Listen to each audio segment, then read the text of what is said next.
Hi everyone and welcome into Leah Binges because my name is Leah and I like to binge watch a lot of movies and TV shows. And welcome into day 4 of revisiting my childhood movies and TV shows. Although this one's going to be a little bit different because this movie is not really a childhood movie. It was more of a preteen, like early teenage years movie. Because I originally saw this movie when I was, I think, in middle school. It might have been the first year of high school, but I'm pretty sure it was middle school. I thought it was really, really cool when I first saw it, mainly because I thought I was so super sneaky and bad for watching it because it was rated R and I was like 13, 14 maybe, and I'm like, well, rated R is for over 18, so like clearly this is like so bad for me to be watching. That was the peak of my rebellion as a young teen, honestly, was just watching a rated R movie. I had found the movie posted in full on YouTube for free and watching it despite the age warnings.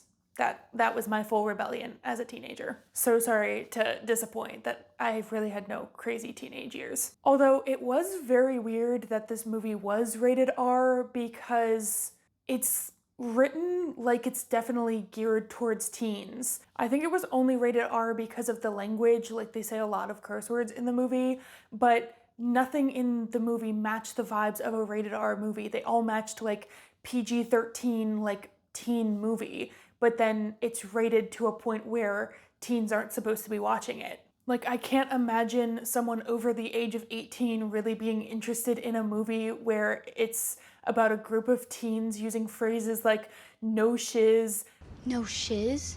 Shiz. calling their principal hot. And he's our principal. Okay, he's not that old and he listens. Listening is totally sexy. I totally do him. And referencing Two Girls, One Cup. Like, hello, that's a crazy reference to be having in this movie, not gonna lie. So I'm overall just wondering who the target demographic was because they're talking like they're trying to relate to teens, but then teens aren't allowed to watch the movie because they rated it R. Back to the movie plot and premise, this stars Britt Robertson, who you may recognize from The Longest Ride, Avalon High, Janelle Parrish, aka Mona from Pretty Little Liars. The plot of the movie follows Eve, who is new to town and she's throwing a slumber party for her birthday. We flash between current day, aka the night of her party, and the couple of days leading up to her party, where Eve is hearing about rumors surrounding her new friend Chapin and the tragic loss of Stacy St. Clair, who jumped off the bridge and died. We have Liza, aka Eliza, aka Rat Girl, who is portrayed as the stereotypical bullied high school girl. She's kind of the weird emo girl. It's insinuated that she doesn't really brush her hair, she wears all black, and she carries a rat around with her everywhere that she goes, which is an interesting choice, to say the least. She says later that it's just her expressing her individuality. She's invited to the slumber party by Eve's mom when they run into each other at a grocery store, but Eve and the other girls clearly do not want her there. You came. Do you want me to leave? Liza came. Which, honestly, good for her, but she's better than me because I can't imagine going to a slumber party where, like, I was only invited because my mom is friends with her mom and I know that everyone there hates me. I would not go to that. So she's better than me for that, for real. We also have Sarah. She's the sweet, innocent one. She likes to knit. Just get it over with, and then you can sit on your ass and knit all night. You guys make fun of it, but it helps me focus. It's like meditation. And comments on how she's a Christian, so she never really breaks the rules. She has a baby chick as her profile pic. It's a chick. It's an Easter thing. It's cute, right? Honestly, kind of me as a teen. I mean, I wasn't Christian, but I never did anything crazy or rebellious, and I definitely could see young me having like a baby animal as my profile picture. There's also Cecily, who is Janelle Parrish. She's kind of a stick in the mud for most of the movie. What are you doing? Ease up. A disaster. Why can't we just go bowling? Yeah, until you're busted by the security cam. No judgment, kind of, because I probably would be the same in her situation. She takes her classes very serious. She's student class president. I'm junior class president. We have Nina. We don't really learn much about her. She doesn't really have a personality for this whole movie. She's just kind of there. She states that she really wants to play the game with everyone else, but other than that, we don't really know much about her. We never do anything fun. Come on. And last but not least, we have Chapin. I just realized I totally forgot about Eve. But Eve's just, she's the one throwing the party. It's her birthday. She has a strained relationship with her dad. Okay, when Dad calls, do you want to talk to him? He's not gonna call. It's my 16th birthday. He'll call. Anyway, last but not least is Chapin. Who names their kid that? I don't know. So sorry to any Chapins who may be watching, but we have all very generic names, like Eve and Nina and Cecily is even pretty generic, and then we have Chapin. Chapin is incredibly rebellious. She wears all black. She's a skater and the cool girl. She befriends Eve despite them being polar opposites. None of the other girls like her. She was kicked out of her previous school, but no one really knows why. There are rumors that she knows about what truly happened on the bridge with Stacy St. Clair. The beginning of the movie is when we get the most iconic moments from the characters. All of the teen banter, like Chapin calling the happy birthday song gay. Have we sung happy birthday? Yes. Good. Song's gay anyway. So gay. You know, you really shouldn't say that. Say what? Well, say that something's gay when you mean it's bad. It's insulting. When you say that's so gay, do you realize what you say? Knock it off. That's a choice. I'm not sure I know what that means. Now that we know the dynamics of the girls, we get a flashback to 4 days ago. This shows Eve inviting Chapin to the party, and it's interrupted by this guy who Eve is in love with. We learn later that his name is Whisper. Again, with the weird names, I don't know if that's supposed to be his birth name that he was given, or if that's just what he likes to be called. But again, why did the writers come up with the name Whisper for him? That's not even that cool in my opinion. We also meet this pixie cut girl that she just kind of pops in and out. She's like really important to the plot line, but we don't really see that until much later. She just kind of shows up and hovers around the plot line. We see the track team run over the bridge. While they're running over the bridge, they pay respects to Stacy St. Clair. Back to the slumber party, Chapin suggests that they play a game called Triple Dog because everyone is being boring. They decide to vote on it. Nina, Chapin, Eve, and Liza vote yes to playing, while Sarah and Cecily vote no. But of course, majority rules, especially with Eve being the birthday girl and wanting to play, they decide to go ahead and play. We jump back again to 4 days ago where Eve learns the lore of the bridge. She learns that Stacy jumped off the bridge and drowned. The rumor is that she was at a party and had some bad acid. Then she jumped off the bridge while following a hallucination. The story going around school is that she saw butterflies and decided to follow the butterflies, and then one went off the bridge and she just followed the hallucinogenic butterflies off the bridge. Back to the slumber party, we have the rules of the game. Triple Dog is basically truth or dare without the truth. They create a pool of money and valuables. All your cash, dump it in. And your most favoriteest thing that you brought with you. At the end of the game, they will vote on who had the best or craziest dare, and they will get the money and valuables at the end of it. Everyone gets and gives a dare. You get to pick who dares you, and if your dare isn't performed, then you get your head shaved. You can re-dare the person who dared you, but if they do the dare, then your head is shaved. So, hopefully, flowchart your understanding. Basically, you'll have two girls. One girl dares the other girl.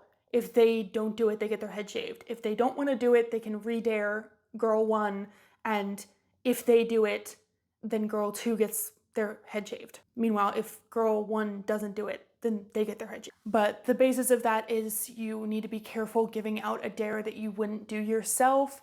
Cecily has an extra 20 stashed behind her license.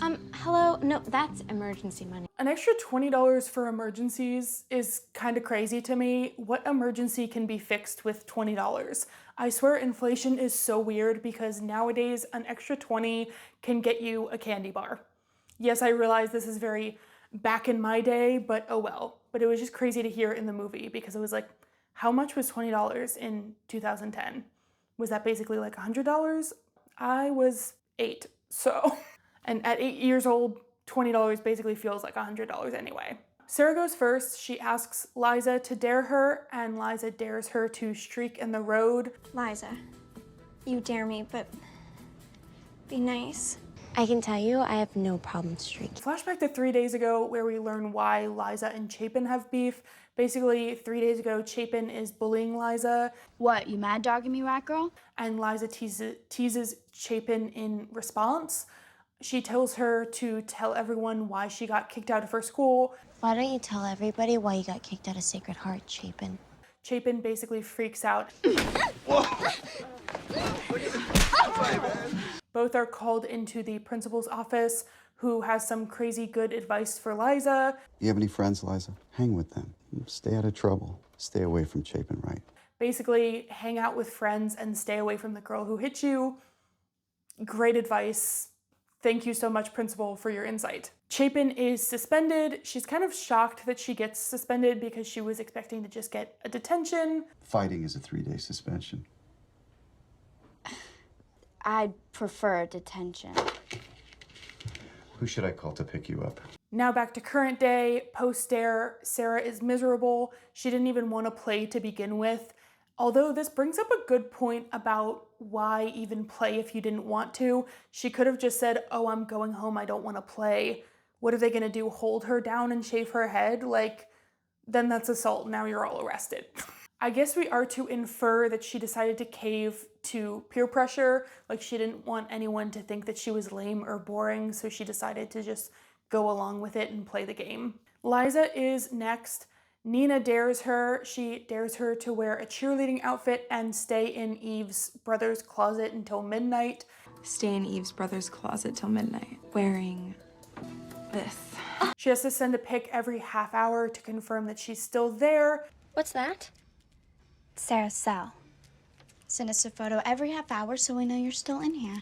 Liza objects because Eve's brother apparently hates her and he made fun of her at school a couple of days ago, but she doesn't want to get her head shaved, so she does it. We get a note about Eve's daddy issues and how she's upset that her dad is not calling her to wish her a happy birthday. It's my 16th birthday. He'll call.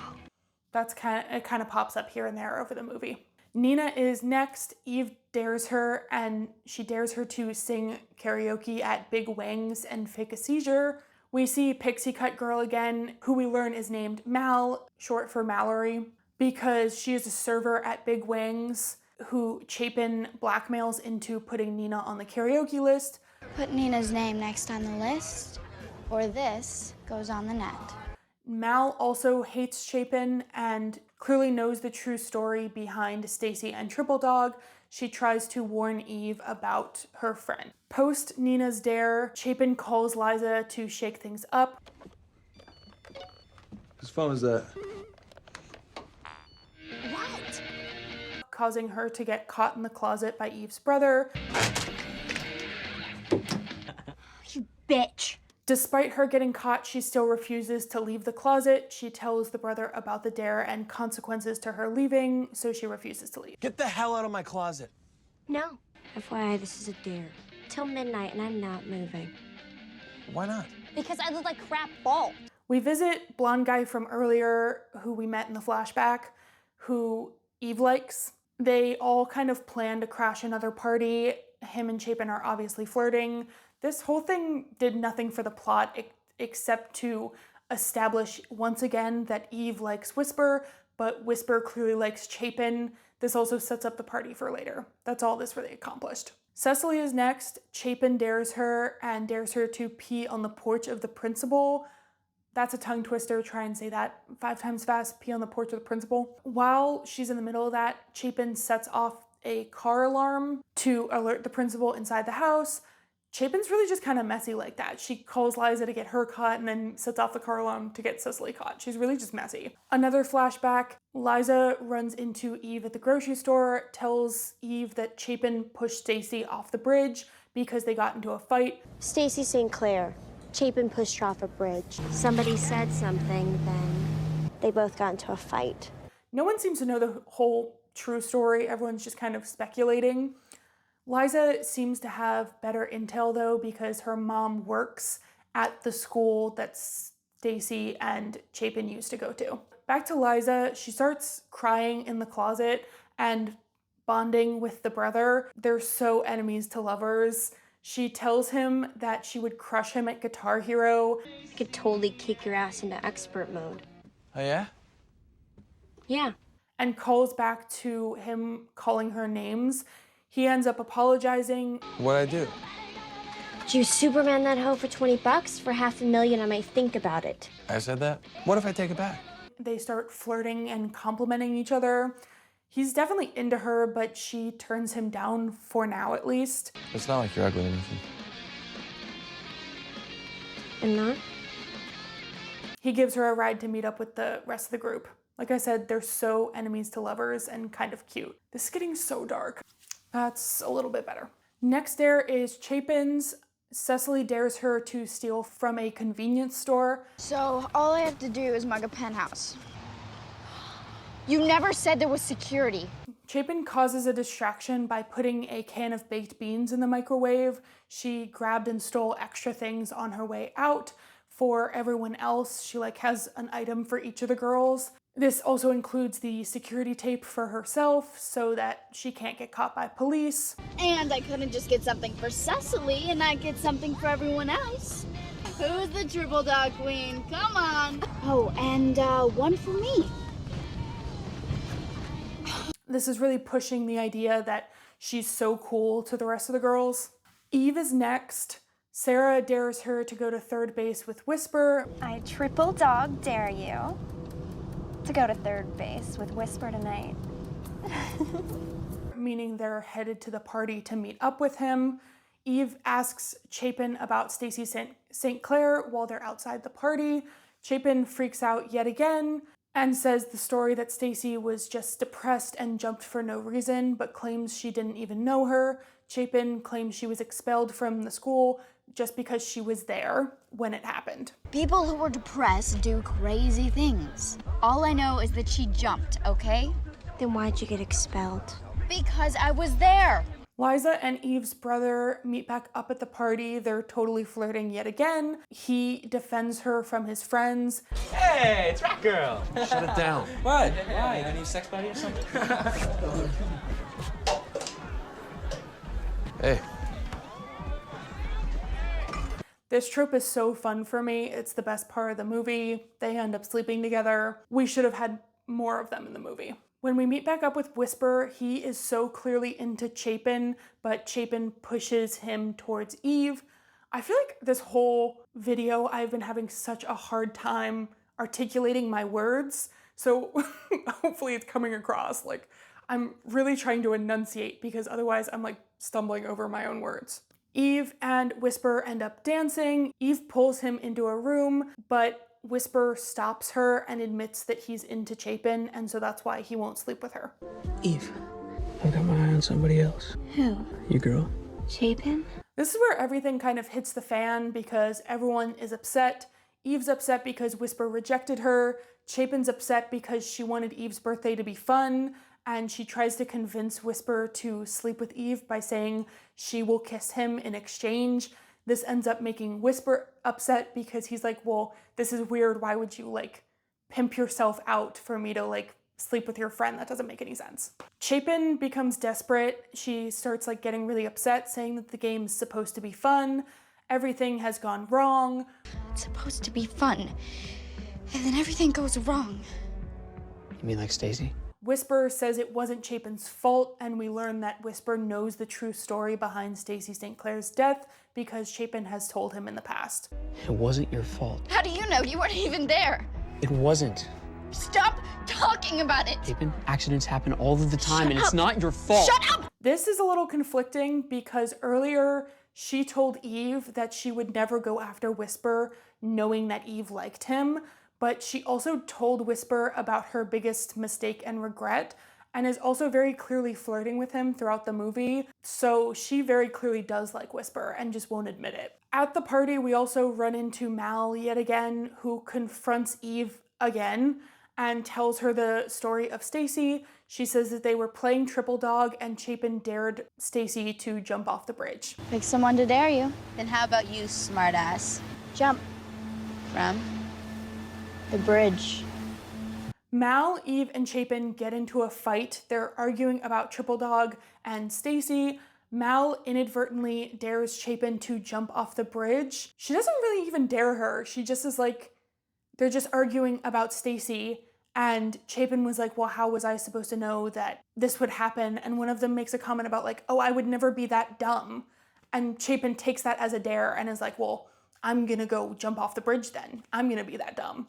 You need to be the center of attention, so you triple dog dared Stacy St. Clair to do something you knew you couldn't. I could've. I don't think so. You daring me, Mal? I wouldn't be that dumb. Chapin! Doesn't make a whole lot of sense, logic-wise, but she's not really in her right mind for this whole movie. Eve begs Chapin not to jump off the bridge. We end up mirroring the kiss scene before they jump. Like, it flashes between Stacy and Chapin with them kissing and jumping off the bridge, and then it parallels between the both of them under the water, like fighting to get up and get air. Chapin ends up surviving though. She doesn't die like Stacy. I think that'd be a crazy plot twist though, like kill off your main character. That'd be kind of crazy. Shout out Divergent. Killing off your main character. Once we discover that Chapin is alive, Eve yells at her for doing something so stupid. For doing something so stupid, but Chapin admits that she feels guilty about the death. Her jumping was to prove that Stacy's death wasn't her fault. I thought you were dead! Eve. Shut up! You moron! I just needed to see because it was my fault, so fuck you for not understanding that! I should have just kept my big mouth shut, shouldn't have dared her. This has all kind of been a front, and everyone kind of comforts Chapin like, oh no, it wasn't your fault. Well, maybe the first time wasn't your fault, but like, you continuing to play triple dog despite it killing your other friend is kind of a crazy development. Now that they're all kind of friends and the game has subsided, Chapin ends up winning the pot, and they shave Eve's head because she wasn't able to get to third base with Whisper. Eve kind of stands up for herself a little bit and decides to call her dad instead of waiting for him to call her for her birthday. But when she calls him, he just kind of scolds her for it being too late and for calling him this late. Hi, Dad. Yeah, I know it's late, but I was just calling because he said never to call this late again.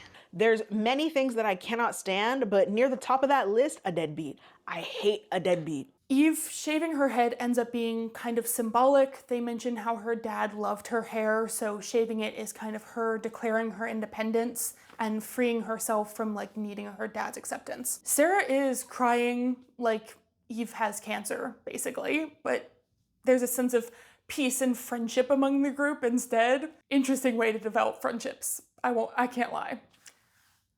Side note, when I was younger, that genuinely just like gave me this memory of when I was younger, and we never actually even did it, but like me and a friend of mine talked about like streaking.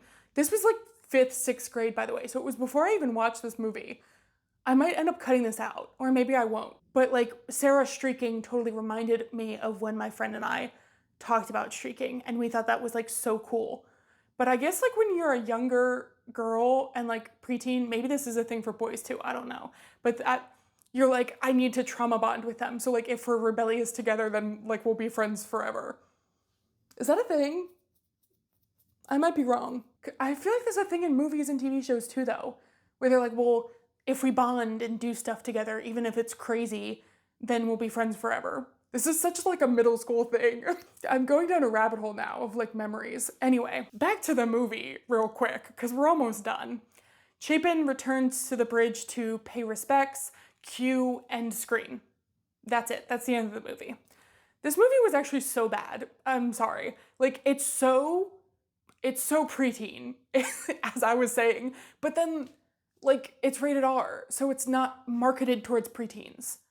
Who was the target? I need to know who the target demographic was when they were making this movie, because the movie is so preteen, but then they didn't rate it that way. As a teen, I rewatched this movie over and over again purely for the drama of it all. This was like my teen rebellion, as I said earlier, even though the movie wasn't that good.